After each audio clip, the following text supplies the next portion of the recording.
विद्यार्थियों नमस्कार। श्री वर्धमान विद्यालय मेहसाणा की तरफ से ऑनलाइन शिक्षण में आपका स्वागत करता हूं। विद्यार्थियों, आज हम हिंदी का व्याकरण पढ़ेंगे। आज हम हिंदी व्याकरण में समास परिचय प्राप्त करेंगे, समास के बारे में पढ़ेंगे। चलिए तो हम देखते हैं समास के बारे में। सबसे पहले समास किसे कहते हैं?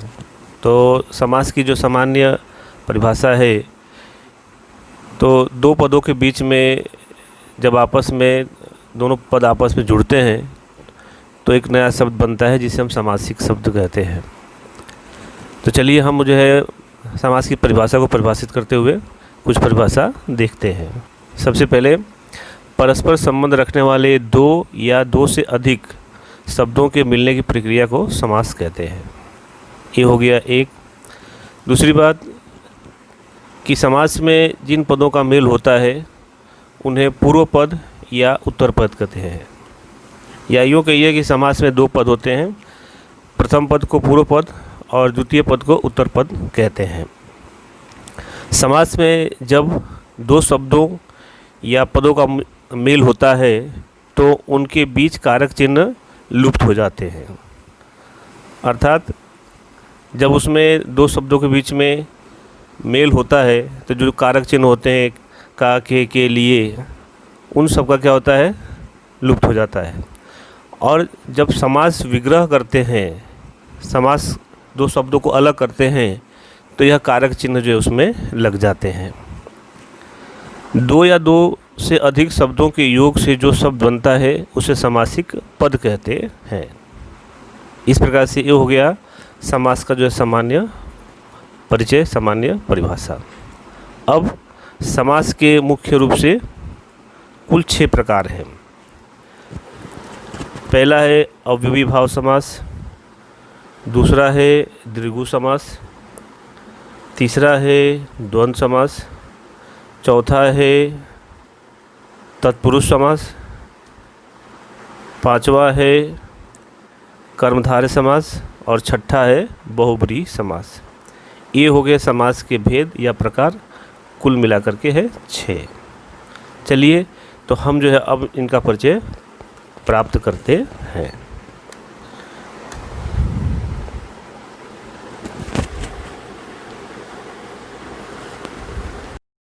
सबसे पहले आता है अव्ययीभाव समास।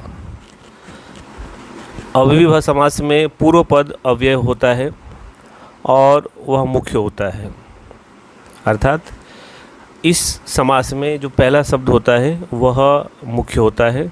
उसी पहले शब्द के आधार पर दूसरे पद का जो है अर्थ स्पष्ट होता है।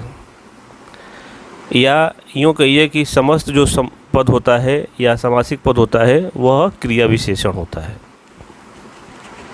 चलिए तो हम जो उदाहरण के माध्यम से समझते हैं, जैसे दिन, प्रतिदिन, दिन दिन, आवश्यकता अनुसार, आवश्यकता के अनुसार, यथा स्थान, स्थान के अनुसार,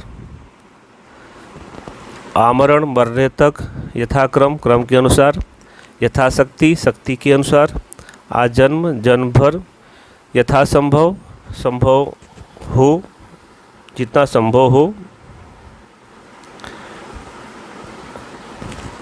निसंदेह, बिना संदेह के, भर पेट, पेट भरकर, प्रतिपल, हर एक पल।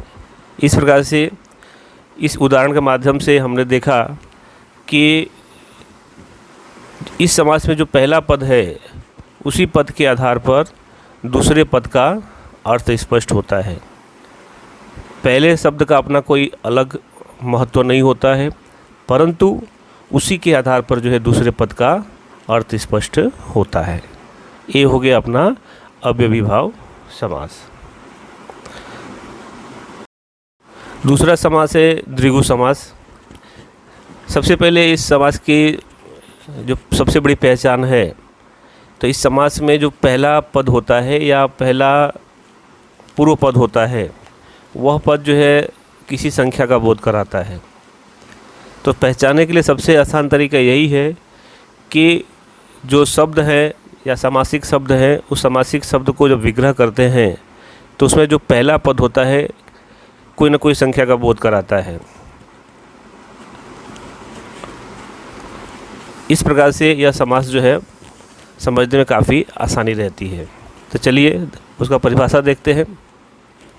जिस समास में पहला पद संख्यावाचक या संख्या का बोध कराता है, उसका विग्रह करने पर समूह या समाहार शब्द का बोध या प्रयोग किया जाता है।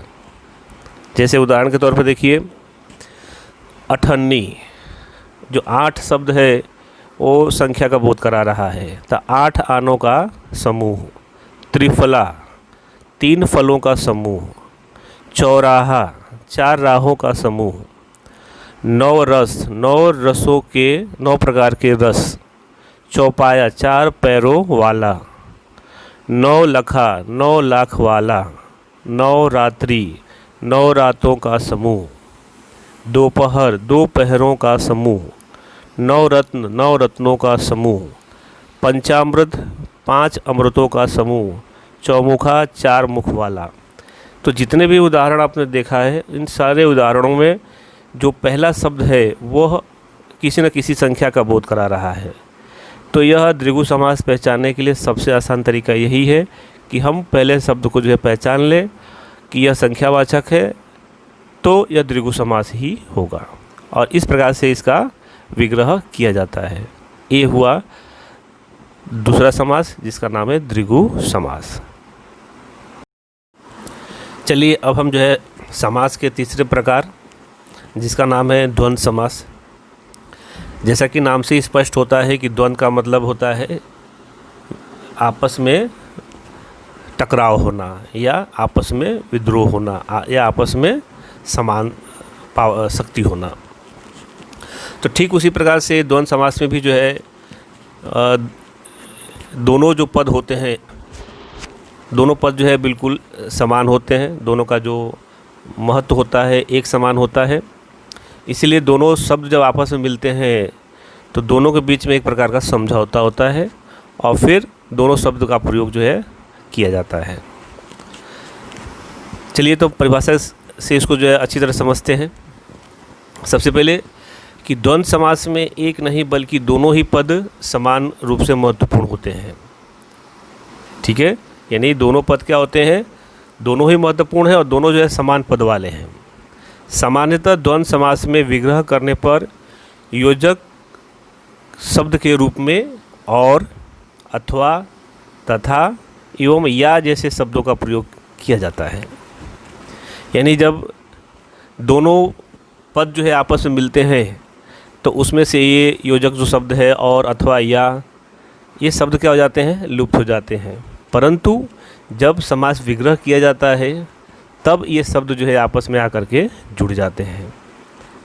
यानी दो शब्दों के बीच में ये योजक शब्द और, अथवा, तथा, या शब्द जो है प्रयोग किए जाते हैं। तो इस प्रकार से हमने इस द्वंद्व समास की परिभाषा को जो है समझा और आगे देखते हैं। द्वंद्व समास के मुख्य रूप से 3 प्रकार हैं: इतरेतर द्वंद्व, समाहार द्वंद्व और वैकल्पिक द्वंद्व। अब हम तीनों के बारे में जो है विस्तृत जानकारी प्राप्त नहीं करेंगे, परंतु उदाहरणों के माध्यम से हम इनको समझने की कोशिश करेंगे। सबसे पहले उदाहरण के तौर पे अपना, पराया। अपना या पराया यानी दोनों चीज़ें जो एक साथ नहीं हो सकती हैं, तो यहाँ पर क्या है, अपना या पराया। या शब्द आया तो ये क्या है, वैकल्पिक द्वंद्व है। ऊपर नीचे, ऊपर या नीचे दोनों जो है घटना एक साथ नहीं हो सकती हैं, ऊपर भी और नीचे भी। इसलिए दोनों में से एक विकल्प के रूप में जो है पसंद करना है, तो ऊपर या नीचे। रात दिन, रात और दिन दोनों घटनाएं जो है कभी एक साथ नहीं हो सकती हैं, इसलिए दो में से एक, रात या दिन। तो यहाँ पर जो है ये भी वैकल्पिक द्वंद्व हुआ। पाप और पुण्य, पाप और पुण्य, पाप पुण्य, तो पाप और पुण्य दोनों घटनाएं जो अलग अलग हैं, इसलिए वहाँ पर जब उसका विग्रह करेंगे तो और शब्द के माध्यम से उसको अलग करेंगे।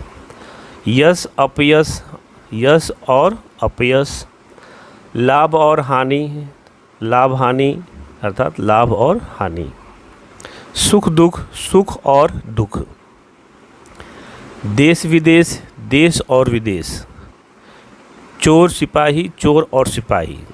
इस प्रकार से हमने जो उदाहरण देखे हैं, इन उदाहरणों के माध्यम से हम जो है द्वंद्व समास को समझने में काफ़ी आसानी हुई और ये समझ भी लिए कि दोनों पद जो है समान होने से उसमें या अथवा और जैसे योजक शब्द जो है लगा करके हम जो है उनका विग्रह करते हैं। तो ये हो गया द्वंद्व समास। समास के चौथे प्रकार में या चौथे भेद के रूप में हम तत्पुरुष समास के बारे में परिचय प्राप्त करेंगे। सबसे पहले तत्पुरुष समास में उत्तर पद यानी जो दूसरा पद होता है वो प्रधान होता है, मुख्य होता है। सामासिक पद या शब्द बनाते समय कारक चिन्ह या विभक्ति जो है लुप्त हो जाती है। जब समास विग्रह किया जाता है तब कारक चिन्ह लगाए जाते हैं। कारक चिन्हों के रूप में जैसे कि ने, को, से, के द्वारा, के लिए, का, की, में और पर, ये क्या है? ये सब कारक चिन्ह हैं। और ये सभी कारक चिन्ह जो है जब हम विग्रह समास विग्रह करते हैं तब जो है ये सारे शब्द जो है उसमें प्रयोग किए जाते हैं।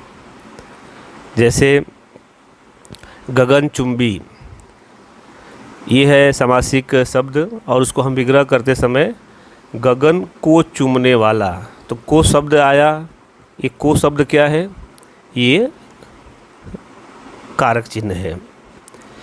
बाढ़ पीड़ित, बाढ़ से पीड़ित, जो से शब्द आया वो कारक चिन्ह है, तो विग्रह करते समय ये कारक चिन्ह उसमें लग गया है और समासिक पद बनाते समय वो शब्द क्या हो गया है? लुप्त हो गया है। देशभक्ति, देश के लिए भक्ति, के लिए शब्द कारक चिन्ह है। पथ भ्रष्ट, पथ से भ्रष्ट, इसमें से शब्द क्या है? कारक चिन्ह है और उसके माध्यम से हमने उसको विग्रह किया है। रसोई घर, रसोई के लिए घर, के लिए शब्द है वो कारक चिन्ह है। राजपुत्री, जिसका विग्रह है राजा की पुत्री। देश प्रेमी, देश का प्रेमी। घोड़सवार, घोड़े पर सवार। आप बीती, आप पर बीती। शरणागत, शरण में आगत या शरण में आया हुआ। तुलसीकृत, तुलसी द्वारा कृत, तुलसी द्वारा कृत लिखा गया, द्वारा शब्द आया। शोकाकुल, शोक से आकुल। विद्यालय, विद्या के लिए आलय। रोग से मुक्त, रोग मुक्त। जन्मांध, जन्म से अंधा।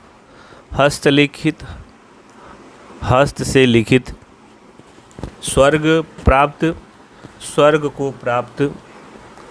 बंधन मुक्त, बंधन से मुक्त। सत्याग्रह, सत्य के लिए आग्रह। मनचाहा, मन से चाहा। ये सभी उदाहरणों के माध्यम से हम जो है तत्पुरुष समास को जो समझ लिए कि जब हम समासिक शब्द बनाते हैं तो ये कारक चिन्ह ने, को, से, द्वारा, के लिए, का, की, में, पर, ये सारे शब्द क्या हुए? वहाँ से लुप्त हो जाते हैं।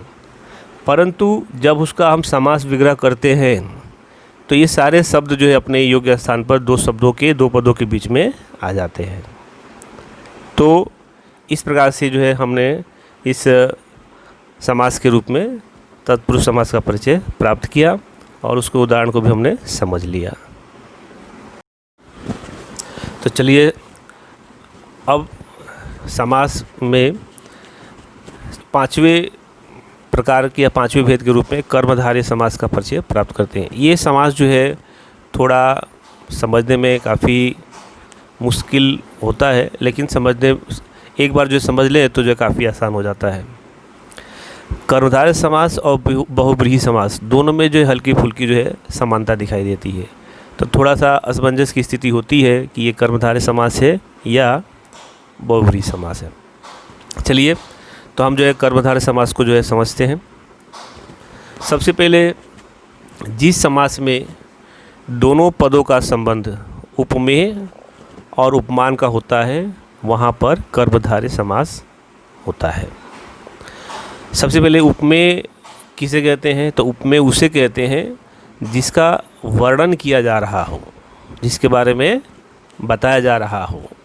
और उपमान उसे कहते हैं जिससे जो है समानता बताई गई हो या जिससे जो है तुलना किया जा रहा हो, उसे कहते हैं उपमान। कर्मधारय समास के दोनों पदों में विशेष्य और विशेषण का संबंध होता है। दूसरे शब्दों में ये कहे कि एक जो है विशेष्य होता है जिसकी विशेषता बताई जाती है, और दूसरा पद जो है ये होता है कि जिन शब्दों के माध्यम से उसकी विशेषता बताई जाए। तो इस प्रकार से कर्मधारय समास में विशेष्य और विशेषण का भी संबंध होता है। इस कर्मधारय समास में उत्तर पद या जो दूसरा पद होता है वो प्रधान होता है, वो मुख्य होता है। समास जब विग्रह करते हैं तो उसमें के समान, है जो, रूपी जैसे वाचक शब्दों का प्रयोग किया जाता है। जैसे कमल नयन, तो कमल शब्द क्या है? उपमान है, या यूँ कहिए कि विशेषण है। के समान ये वाचक शब्द है। के समान शब्द जो मैंने अभी परिभाषा में बताया था, तो ये वाचक शब्द है। और नयन जो है वो उपमेय है, मतलब कि विशेष्य है। तो नयन की तुलना जो है किसके साथ की जा रही है? तो कमल के साथ की जा रही है। नयन की समानता किसके साथ की जा रही है? तो कमल के समान की जा रही है। तो इस प्रकार से यह कमल नयन शब्द है जिसमें कमल उपमान है और नयन जो है उपमेय है। चलिए, तो हम जो है और भी इसको अच्छी तरह से उदाहरणों के माध्यम से समझते हैं।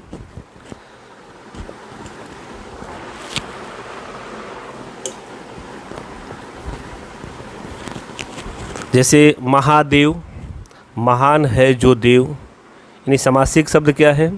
महादेव है। और जब उसका समास विग्रह करते हैं तो विग्रह इस प्रकार से होता है। महादेव, तो महान है जो देव। क्रोधाग्नि, क्रोध रूपी अग्नि। चरण कमल, कमल के समान चरण। महात्मा, महान है जो आत्मा। नीलांबर, नीला है जो अंबर। पुरुषोत्तम, पुरुषों में है जो उत्तम। नीलकंठ, नीला है जो कंठ। अब नीलकंठ जो शब्द है वह बहुब्रीहि भी समास है और कर्मधारय भी समास है। इसलिए कहीं भी जो नीलकंठ समास पूछा जाए तो कर्मधारय समास भी सही माना जाता है और बहुब्रीहि समास भी माना जाता है सही। खाली उसका जो विग्रह होता है वो थोड़ा अलग होता है। इसमें नीला है कंठ जो, तो कर्मधारय समास में जो है इसका विग्रह इस प्रकार से होता है, लेकिन बहुब्रीहि समास में इसका विग्रह जो अलग तरीके से होता है। नीला है कंठ जिसका, अर्थात शिव। तो ये हो जाएगा कैसा? बहुब्रीहि समास। इसलिए ये दिमाग में बिल्कुल बैठा लेना है कि नीलकंठ जो शब्द है या समासिक शब्द है वह कर्मधारय समास भी है और बहुब्रीहि समास भी है, सिर्फ उसका विग्रह जो अलग अलग तरीके से किया जाता है।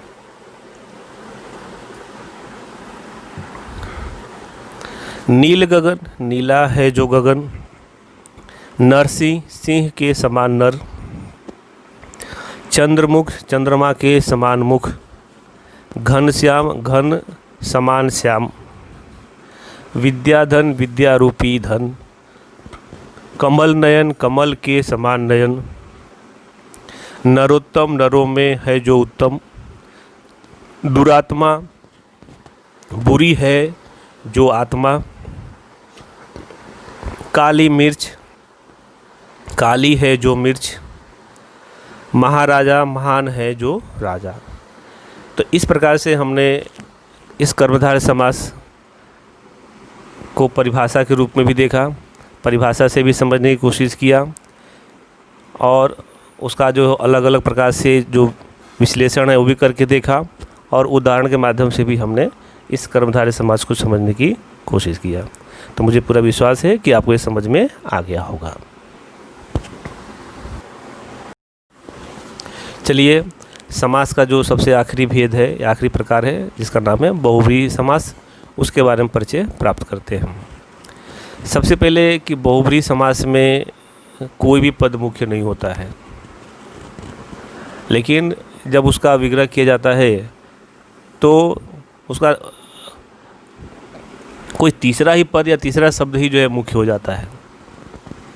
जैसे उदाहरण परिभाषा के रूप में देखते हैं, जिस समास में दोनों में से कोई पद प्रधान नहीं होता बल्कि कोई अन्य तीसरा पद ही प्रधान होता है, वह समास बहुव्रीहि समास कहलाता है। मतलब कि उसमें से कोई पद मुख्य नहीं होता है, न पहला पद, न दूसरा पद, न उत्तर पद, न पूर्व पद, लेकिन कोई तीसरा पद ही जो है मुख्य हो जाता है। बहुव्रीहि समास में समास विग्रह करने पर है जिसके अर्थात जैसे वाचक शब्द जो है प्रयुक्त किए जाते हैं। और बहुव्रीहि समास में जो है सबसे बड़ी विशेषता है ये है कि इसमें जो तीसरा पद आता है वह पद जो है, या यूँ कहिए कि जो तीसरा शब्द आता है वो शब्द जो है संसार में किसी एक व्यक्ति के लिए क्या हो जाता है, रूढ़ हो जाता है। दूसरा जो है कोई उस नाम का व्यक्ति होता नहीं है, या वो शब्द जो है उसी व्यक्ति के लिए क्या हो जाता है, प्रयुक्त किया जाता है। तो ऐसे जगह पे क्या हो जाता है, बहुव्रीहि समास। तो चलिए हम उदाहरण के माध्यम से उसको समझने की कोशिश करते हैं। सबसे पहले षडानन।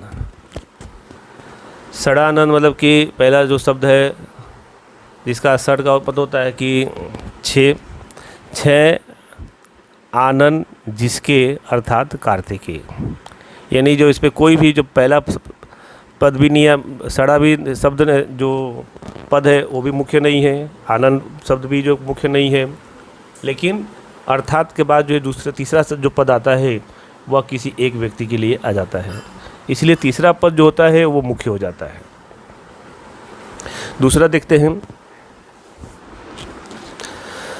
दशानन। दस है आनंद जिसके अर्थात रावण। इस संसार में 10 मस्तक वाला जो एक ही व्यक्ति है जिसे दशानन कहा जाता है, अर्थात रावण के लिए। नीलकंठ।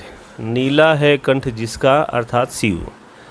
कर्मधारय समास में हमने बताया था कि ये नीलकंठ शब्द है, ये कर्मधारय समास भी है, लेकिन इसका समास विग्रह अलग प्रकार से किया जाता है। और यहाँ पर नीला है कंठ जिसका अर्थात शिव, शिव के लिए यह शब्द जो है प्रयुक्त किया जाता है। पीतांबर। पीला है अंबर जिसका अर्थात ये श्री कृष्ण, कृष्ण के लिए शब्द प्रयुक्त किया जाता है। वीणा पाणी। वीणा है पाणी में जिसके अर्थात सरस्वती। पाणी का मतलब हाथ, हस्त। तो वीणा जो है जिसके हाथ में है अर्थात वह सरस्वती, सरस्वती जी के लिए वीणा पाणी शब्द जो प्रयुक्त किया जाता है। चक्रधर। चक्र को धारण किया जिसने, अर्थात विष्णु, यानी यह शब्द जो है विष्णु जी के लिए प्रयुक्त किया जाता है। त्रिनेत्र। तीन है नेत्र जिसके अर्थात शिव। संसार में किसी तीसरे व्यक्ति के लिए या कोई अन्य व्यक्ति है उसके जो है तीन आंखें नहीं है, तीन नेत्र नहीं है, अर्थात शिव जी के ही हैं, तो ये शब्द जो है उन्हीं के लिए रूढ़ हो चुका है। लंबोदर। लंबा है उदर जिसका अर्थात गणेश। तो इस प्रकार से ये पूरा जो शब्द है उस शब्द के माध्यम से हमने समझा और उसका समास विग्रह करके भी हमने देखा कि बहुव्रीहि समास में पहला पद नहीं, दूसरा सब पद भी नहीं, लेकिन कोई तीसरा पद जो है मुख्य हो जाता है और वो शब्द जो है किसी एक व्यक्ति के लिए रूढ़ हो जाता है। तो ऐसे समास को हम जो है बहुव्रीहि समास कहते हैं। और उसका जब विग्रह करते हैं तो है जिसके अर्थात शब्द के माध्यम से हम उसका विग्रह करते हैं। तो इस प्रकार से हमने जो है बहुव्रीहि समास भी समझ लिया। मुझे पूरा विश्वास है कि आपको जो पूरा समझ में आ गया होगा।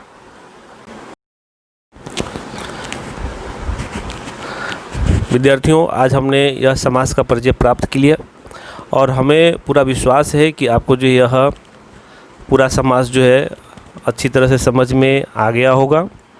और सभी विद्यार्थियों से निवेदन है कि सभी विद्यार्थी अपना एक अलग से व्याकरण के लिए नोटबुक बनाएंगे और उस नोटबुक में जो है सिर्फ व्याकरण ही लिखेंगे। और ये जो पूरा समास जो मैंने आपको समझाया है, ये समास जो है आप अपने नोटबुक में अवश्य लिखेंगे। जब भी जो है बुलाया जाएगा चेक करने के लिए, तब आपको जो है लेके आना रहेगा। इसलिए ध्यान से जो है कोई भूल ना हो और इसकी नोटबुक बना करके अलग से व्याकरण की उसमें आपको लिखना रहेगा। धन्यवाद।